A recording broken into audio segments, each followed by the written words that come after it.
Yuvasathi camp আপনার এলাকায় কোথায় বসবে, কীভাবে চেক করবেন? দেখুন, ভিডিও ডিসক্রিপশানে আমি লিঙ্ক দিয়ে দেবো, সেখান থেকে ক্লিক করে এরকম ওয়েবসাইট খুলবে। এখানটায় আপনি ডিস্ট্রিক্ট সিলেক্ট করুন, এরপরে আপনি অ্যাসেম্বলি সেট করুন,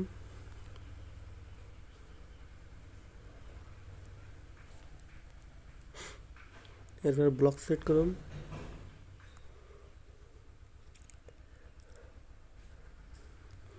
এগুলো সিলেক্ট করার পরে নিচে দেখুন ভেন্যু, এখানটায় দেখাবে।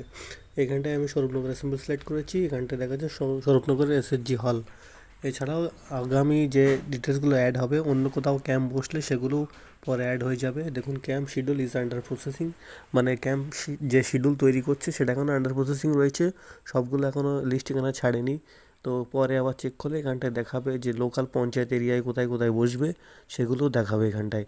তো এইভাবে আপনি চেক করে যুবসাথী ফর্ম ফিল আপ করতে পারবেন দুয়ারে সরকার ক্যাম্পে গিয়ে। এটা আপনার অনলাইন প্রসেসে হবে না, সম্পূর্ণ অফলাইন প্রসেসে দুয়ারে সরকারে বসবে, সেখান থেকে আপনাদের ফর্ম ফিল আপ করে জমা দিতে হবে। তো ইতিমধ্যে আমরা অনলাইন একটি ফর্ম পেয়ে গেছি।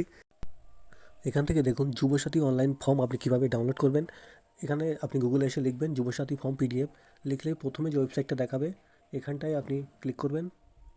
দেখুন সরাসরি ফর্মটা খুলে গেছে। তো এই ফর্মটি আপনি প্রিন্ট করে নিয়ে এখানটায় আপনি সমস্ত ডিটেলস ফিল আপ করে রাখতে পারেন। এখান থেকে প্রথমে রয়েছে দুয়ারে সরকারের রেজিস্ট্রেশন নাম্বার, এটা কিন্তু লেখা লাগবে না, আপনি ব্ল্যাঙ্ক রেখে দেবেন। এটা যখন ক্যাম্প বসবে দুয়ারে সরকারে তখন ওখান থেকে রেজিস্ট্রেশন নাম্বারটা পাওয়া যাবে। বাকিগুলো আপনি আপনার নাম ঠিকানা ডিটেলসগুলো ফিল আপ করে রাখবেন এবং এটা দুয়ারে সরকারের ক্যাম্পে জমা দিতে হবে। এর সঙ্গে কী কী ডকুমেন্টস দিতে হবে সবগুলো কিন্তু নিচের দিকে বাংলাতে লেখা রয়েছে, আপনি সবগুলো পড়ে নিয়ে সহজেই করতে পারবেন। আর ফর্ম ফিল আপটি পুরো ইংলিশে করতে হবে, বড়ো হাতে লিখতে হবে ইংলিশে।